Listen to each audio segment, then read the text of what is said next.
अस्सलाम वालेकुम all the students and viewers, आपको वेलकम करते हैं सुप्रीम कोचिंग चैनल पे। आज हमारे ऑर्गेनिक केमिस्ट्री का लेक्चर नंबर 3 है। ऑर्गेनिक केमिस्ट्री में हमने लेक्चर नंबर 2 कंप्लीट किया था। आज लेक्चर नंबर 3 में हमारा जो टॉपिक्स है वो है uses of organic compounds. Uses of organic compounds में इसको यहाँ पे लिखा no field of science so closely related with daily life activities as organic chemistry. Means यहाँ पे कोई भी ऐसा साइंस नहीं है केमिस्ट्री जैसा है कि ऑर्गेनिक केमिस्ट्री जैसा है कि वो हमारे डेली लाइफ एक्टिविटीज़ को रिलेटेड हो। The food we eat is mainly organic in nature. जो हम फूड खाते हैं वो क्या है, ऑर्गेनिक इन नेचर है।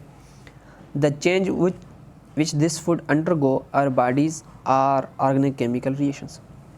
मीन्स जो कुछ भी हम खाते हैं उसके बाद वो जाहिर सी बातें क्या होते हैं, कुछ टूट जाते हैं और दूसरे केमिकल्स बन जाते हैं। मीन्स क्या कहते हैं, केमिकल रिएक्शंस। ये केमिकल रिएक्शंस में काम है, कौन से हैं, ऑर्गेनिक केमिकल रिएक्शंस हैं। जैसे ऑर्गेनिक केमिकल रिएक्शन हमारे पास मेटाबॉलिक ग्रोथ होता है। मेटाबॉलिक रिएक्शंस दो टाइप्स के होते हैं, मेटाबॉलिक दो आते हैं। एक होता है एनाबॉलिक और दूसरा होता है कैटाबॉलिक। एनाबॉलिक में क्या आता है, एनाबॉलिक में होता है फार्मिंग ऑफ लार्ज कंपाउंड्स, और catabolic means breaking of compounds. यहाँ पे क्या होता है, फार्मिंग और ब्रेकिंग का मतलब क्या है। कैटाबॉलिक में दो प्रोसेस होते हैं, कैटाबॉलिज्म मेटाबॉलिज्म में कैटाबॉलिक एंड एनाबॉलिक प्रोसेस होते हैं। कैटाबॉलिज्म में अगर हम कुछ खाते हैं उसके बाद वो क्या होता है, टूट जाता है, तो मीन्स उसको क्या बोलते हैं, कैटाबॉलिक प्रोसेस। दूसरा जो है कि खाने के बाद अगर वो हमारे एनर्जी रिक्वायर्ड, हम एनर्जी प्रोड्यूस करेंगे, उसके बाद वो बच जाते हैं, उसे क्या बोलते हैं, जो बचने के बाद वो अदर कंपाउंड्स क्या बोलते हैं, मैक्रोमॉलिक्यूल्स बनाते हैं, उसको क्या बोलते हैं, एनाबॉलिक प्रोसेस होता है, anabolic process.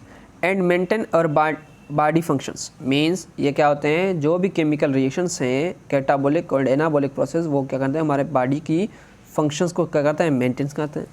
Involves organic chemistry as do the analogy changes taking place throughout entire living world, plants and animals. यहाँ पे प्लांट्स और एनिमल्स में जितने भी चेंजेस आ जाते हैं, अब आप देखें प्लांट्स में कौन से चेंज आते हैं, जैसे उसकी ग्रोथ में चेंज आ जाती है, उसमें बात वो क्या होते हैं, उसमें केमिकल रिएक्शन फोटोसिंथेसिस होती है, और जितने भी रिएक्शंस मोस्टली होते हैं वो क्या होते हैं, organic chemical reactions, animals as well as in plants में होते हैं।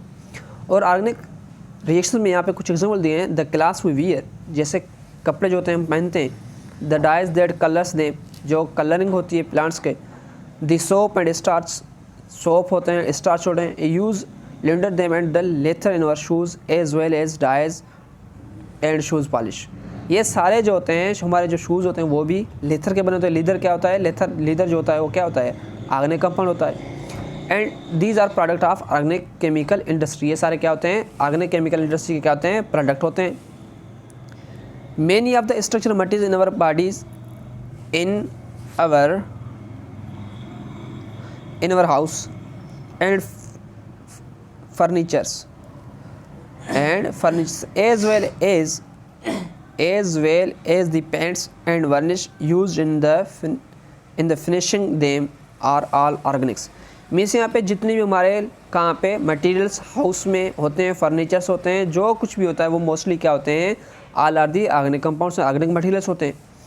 Many of the equipments in our motor cars. Means यहाँ पे क्या होता है, इक्विपमेंट्स जो होते हैं मोटर कार्स में अगर अदर होते हैं, यहाँ पे क्या होता है, वहाँ पे फ्यूल्स होता है और लुब्रिकेंट्स ऑयल्स होते हैं, वो सारे क्या होते हैं, these are the organic in nature. सारे क्या होते हैं, ऑर्गेनिक नेचर में होते हैं।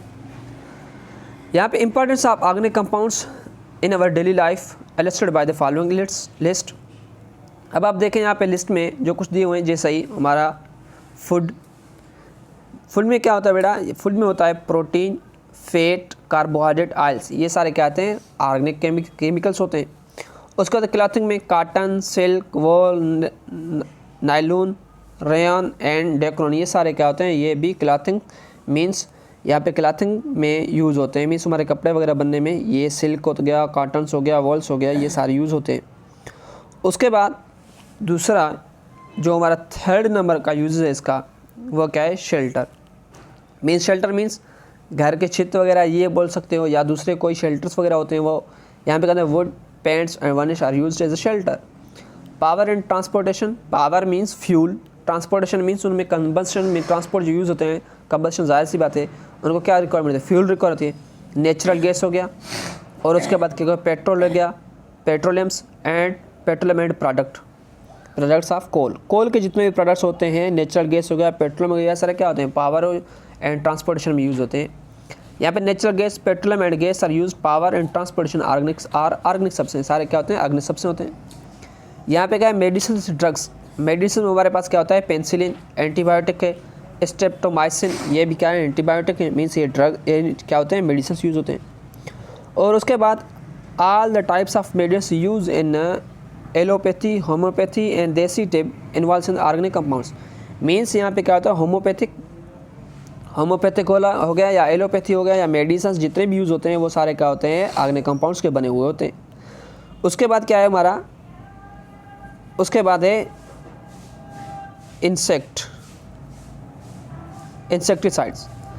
इंसेक्टिसाइड्स मीन्स वो केमिकल्स जो किसे किल करे, to kill the insects.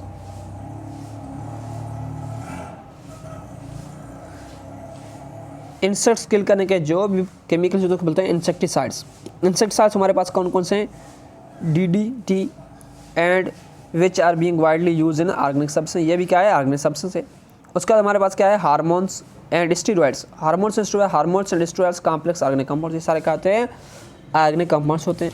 Vitamins enzymes, ये भी क्या होते हैं ऑर्गेनिक कंपाउंड्स होते हैं, ऑर्गेनिक सब्सटेंस होते हैं। कौन, विटामिन एंड एंजाइम्स भी होते हैं। यहाँ पे दो अल्फाज जो है एंटीसेप्टिक एंड एनेस्थेटिक। यहाँ पे एंटीसेप्टिक से मुराद क्या है, एंटीसेप्टिक किसे बोलते हैं, एंटीसेप्टिक मीन्स ये क्या होता है to kill or slow the growth of micro organisms, slow or to kill or slow the growth of micro को बोलते हैं एंटीसेप्टिक। उसके बाद क्या लिखा हुआ है एनेस्थेटिक। एनेस्थेटिक से क्या मुराद है, एनेस्थेटिक मीन्स कि वो क्या हो बेहोश करने के लिए जो केमिकल होते हैं, क्या हो बेहोश करने के लिए जो भी केमिकल्स यूज़ होता है उसे क्या बोलते हैं हम एनेस्थेटिक बोलते हैं। जैसे ही डॉक्टर्स अगर सर्जरी करनी होती है क्या बोलते हैं उसको एनेस्थेटिक इंजेक्शन लगाते हैं, एनेस्थेटिक गैस देते हैं, वो क्या हो जाता है बेहोश हो जाता है, उसको बोलते हैं एनेस्थेटिक। उसके बाद यहाँ पे pigments and dyes, pigments means colours, dyes means colours. ज़ाहिर सी बात है जितने भी हमारे हाउस में कलरिंग होती है, पिगमेंट्स होते हैं, पेंट्स होते हैं, ये सारे क्या होते हैं डाइज, वो सारे क्या कलर्स हैं। कहाँ पे होते हैं पेंट्स में यूज़ होते हैं और organic in natures. Paper and ink, paper भी ज़ाहिर सी बात है क्या है ऑर्गेनिक है, इंक भी क्या है ऑर्गेनिक है, ये सोर्स ऑफ सिविलाइजेशन है ऑर्गेनिक मटीरियल्स। उसके बाद क्या है परफ्यूम एंड फ्लावर्स, परफ्यूम्स और फ्लावर्स जितने भी वो क्या होते हैं ऑर्गेनिक कंपाउंड्स हैं। जैसे हमारे पास परफ्यूम में बहुत सारे परफ्यूम यूज़ होते हैं, जिसमें हमारे पास एरोमेटिक जितने भी कंपाउंड्स हैं क्या होते हैं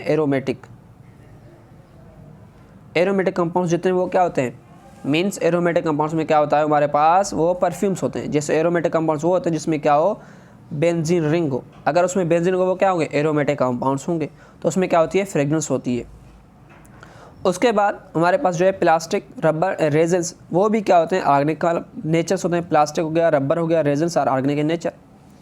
प्रोपेलेंट एंड एक्सप्लोसिव, यहाँ पे एक अल्फाज प्रोपेलेंट लिखा हुआ है, इससे मुराद क्या है। अब आपने देखा होगा अगर जेट है मीन्स क्या जेट फ्यूल, ये क्या होता है ऊपर की तरफ जाता है तो वो क्या होता है नीचे फोर्स लगाता है, नीचे फोर्स लगाने को क्या बोलते हैं उसके प्रोपेलेंट्स। उसके बाद एक्सप्लोसिव्स मीन्स धमाकेदार जितने भी केमिकल्स हैं आप देखे होंगे, फायर जब होती है तो वो क्या होता है एक्सप्लोशन होती है उसमें से, वो क्या हो गया एक्सप्लोसिव। उसके बाद हमारे पास क्या है सोप एंड डिटर्जेंट्स, सोप और डिटर्जेंट और ऑर्गेनिक कंपाउंड्स होते हैं। सोप और डिटर्जेंट आपको पता है। हर्बिसाइड्स क्या होते हैं, herbicides means to kill the herbs, means यहाँ पे क्या होता है टू किल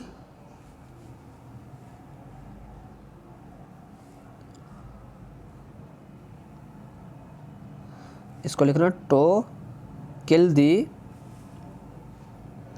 प्लांट्स या हर्ब्स। जो ग्रास होते हैं उसको क्या करेंगे किल करने के लिए यूज होता है। किस तरीके से, अगर आप लोगों में से कोई भी देहात का हो तो उसको पता होगा क्या अगर हम क्या वीट उगाते हैं तो उसमें कुछ ऐसे मीन्स उसमें ऐसे ग्रास डेवलप होते हैं कि वो क्या होते हैं काम के नहीं होते। हम क्या करते हैं उसमें हर्बिसाइड्स क्या करते हैं उसके ऊपर स्प्रे करते हैं। जैसे उसके ऊपर हर्बिसाइड्स स्प्रे करते हैं सिर्फ जो है वीट का क्रॉप होता है वो बच जाता है, बाकी जितने भी होंगे वो सारे क्या होंगे मर जाएंगे, तो उसे क्या बोलते हैं हर्बिसाइड्स। उसके बाद क्या होता है photographic films and developers. Photographic films जो फोटोग्राफर्स होते हैं उसके अगर फ़ोटो निकालेंगे उसमें क्या आएगा आपका एक ब्लैक एंड वाइट फ़ोटो आपके पास आ जाएगी। वो ब्लैक एंड वाइट फ़ोटो जो आपको देते हैं वो क्या होता है उसको फोटोग्राफिक फिल्म बोलते हैं। उसके बाद biological problems in organic chemistry. Biological problems in organic chemistry, जितने भी केमिस्ट्री के अंदर बायोलॉजिकल प्रॉब्लम्स हों तो उनके सोल्यूशन कहाँ पे होती है, ऑर्गेनिक केमिस्ट्री में होती है। कैसे, formation of tissues and foods, ये दरअसल कहाँ से होती है, बायोलॉजिकल इंपॉर्टेंस है। These changes happen in metabolic and growth process, ये सारे कहते हैं मेटाबॉलिक एंड ग्रोथ प्रोसेस होते हैं। उसके बाद यहाँ पे लिखा हुआ है न्यू एलोट्रॉप्स ऑफ कार्बन्स। अब पहले बात करते हैं एलोट्रॉप्स से बोलते हैं। Allotropes means different forms of elements.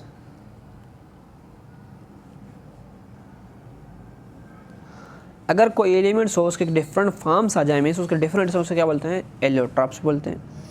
अब कार्बन्स के एलोट्रॉप्स हैं कितने, कार्बन्स के एलोट्रॉप्स से बहुत हमारे पास सिर्फ डायमंड एलोट्रॉप्स ऑफ कार्बन क्या है, डायमंड है।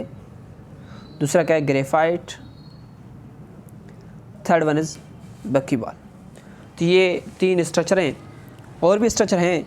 तो आज बात करते हैं किसका, बकीबॉल का। बकीबॉल स्ट्रक्चर कैसा होता है, इसका स्ट्रक्चर आप लोग याद रखें। इसके में क्या होता है कि ये पेंटागोनल स्ट्रक्चर इस तरीके से अटैच होते हैं। ये पेंटागोनल स्ट्रक्चर हो गया एक, दूसरा पेंटागोनल स्ट्रक्चर यहाँ पे इस तरीके से अटैच होता है, ये हो गया पेंटागोनल स्ट्रक्चर। अब दूसरा पेंटागोनल स्ट्रक्चर अटैच कर लें तो ये हो गया पेंटागोनल स्ट्रक्चर दूसरा। किस तरीके से, एक ये थर्ड 4 पेंटागोनल स्ट्रक्चर। मीन्स ये पेंटागोनल स्ट्रक्चर इस तरीके से क्या होते हैं, फॉर्म होते जाते हैं। तो ये क्या होगा, इसका पेंटागोनल स्ट्रक्चर बन जाएगा। तो इसे क्या बोलते हैं, पेंटागोनल। और यहाँ पे देख लें इसका स्ट्रक्चर, आप बुक में से देख लें तो ये क्या है, पेंटागोनल स्ट्रक्चर, ये एक। और उसके बाद ये सारे जितने भी हैं mostly they are pentagonal structures. क्या होते हैं, पेंटागोनल स्ट्रक्चर के फॉर्म होते हैं। मीन्स में पेंटागोनल स्ट्रक्चर के साथ साथ क्या होते हैं, हेक्सागोनल स्ट्रक्चर भी हो सकते हैं। किस तरीके से, पेंटागोनल एंड हेक्सागोनल स्ट्रक्चर्स। एक पेंटागोनल स्ट्रक्चर, अगर मैं इसको हेक्सागोनल स्ट्रक्चर एक फॉर्म कर दूं, हेक्सागोनल स्ट्रक्चर में ये होता है, ये हो गया इसका हेक्सागोनल स्ट्रक्चर। मीन्स इसमें कितने होते हैं, 6 साइड्स होते हैं। Pentagonal as well as hexagonal structures होते हैं।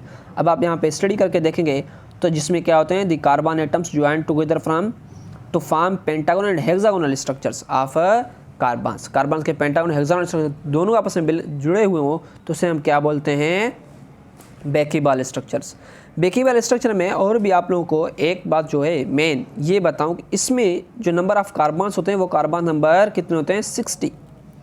कार्बन के एटम कितने होते हैं, 60 कार्बन एटम्स आपस में जुड़े होते हैं। मीन्स अगर एक ये हो गया, दूसरा, थर्ड, 4, 5, 6, 7, 8, 9, 10, 11, मीन्स इस तरीके से कहते हैं 60 कार्बन्स के एटम्स हों आपस में जुड़े होते हुए तो वो क्या बोलते हैं, C60 बेकीबॉल स्ट्रक्चर। बेकीबॉल स्ट्रक्चर का आप स्ट्रक्चर इसका कहाँ पे एग्जांपल्स, कौन सा आपको एग्जांपल डेली लाइफ में यूज़ होते हैं दिखता है, ये जो हमारा फुटबॉल का स्ट्रक्चर होता है उस तरह का दिखता है। किसका स्ट्रक्चर, फुटबॉल, यही स्ट्रक्चर है। अब फुटबॉल का भी स्ट्रक्चर यही है, बेकीबॉल का भी स्ट्रक्चर यही है। तो आज के लिए इतना ही, मज़ीद हम कल पढ़ेंगे।